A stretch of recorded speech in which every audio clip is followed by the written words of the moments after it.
Hello and welcome to this week's episode of The Effects Loop. I am your host, Jay Byrne.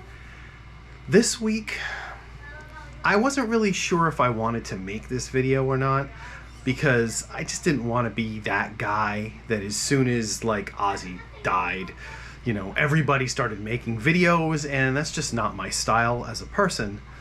But I was sitting around and thinking about it, and I just wanted to say something. I just wanted to get it out there because, let's be honest, Ozzy Osbourne was one of the hugest influences on me and my guitar playing, the music I grew up listening to. He's easily number one, my favorite heavy metal artist of all time, plain and simple. And because of that, I felt like I wanted to say something, just to get it out there in the ether or whatever you want to say. But honestly, I got into Ozzy Osbourne around 1989.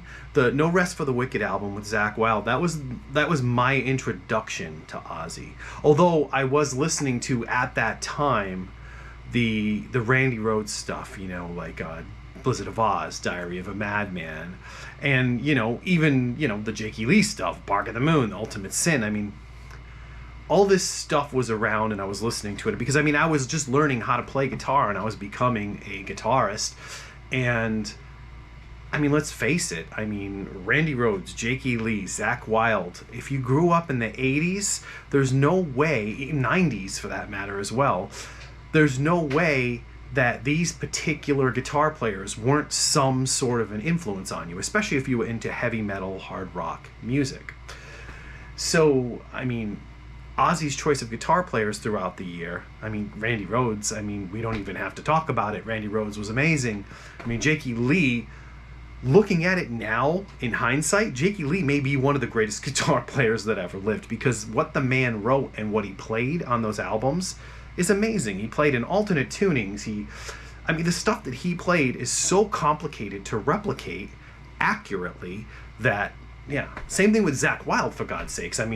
Try to play like Zakk Wylde. Although I will say, growing up, one of my close friends, Arthur Albanez, was a huge Zakk Wylde fan, and he nailed Zakk's style. I remember us playing the high school variety show, and he was in a separate band, and they came up and they played Mr. Tinkertrain from No More Tears. And he nailed it. He nailed the tone, the sound. He played the solo note for note. It's an impressive performance, and I wish I had a copy of it to show you, because I would. It was amazing. But yeah, man, Ozzy's gone. We all knew it was going to happen. But like I said to my close friend Peter Lambert, when it happened, and he said, "Oh my God, Ozzy just died," and I was like, man, I feel like another piece of my youth, of my past, has just been ripped away. Looking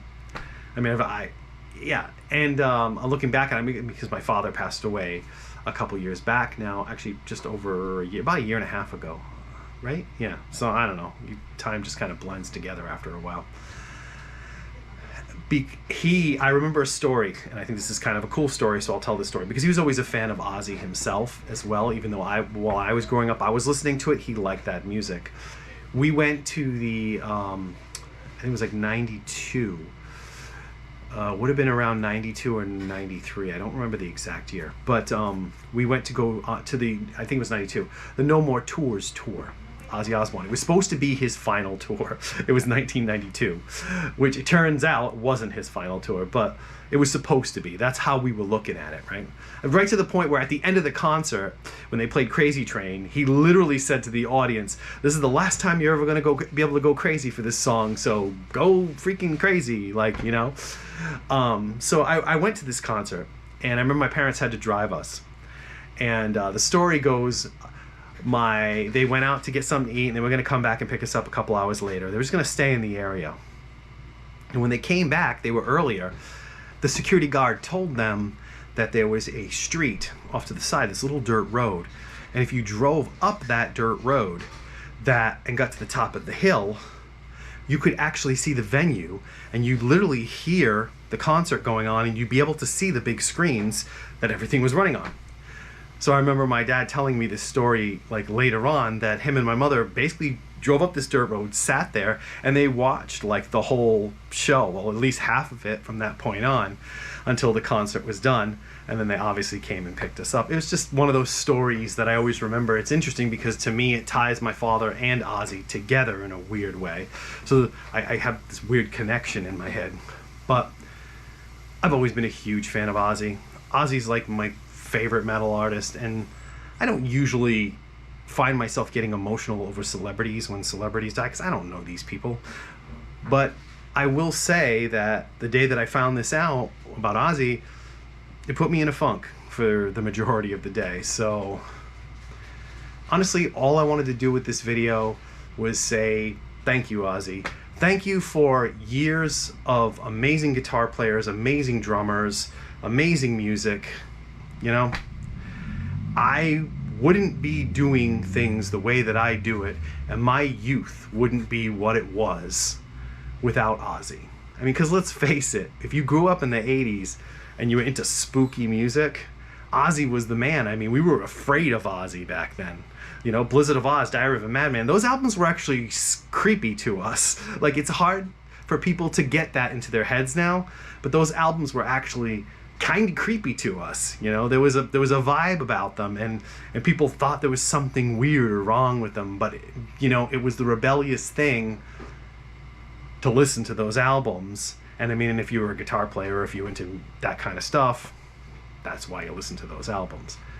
But yeah, so thank you, Ozzy. Thank you for years of amazing music, and I don't know, thank you for my youth, I guess, right? I guess it's the only way I can say it. Thank you for making me want to be a musical performer. Yeah, that's all I got.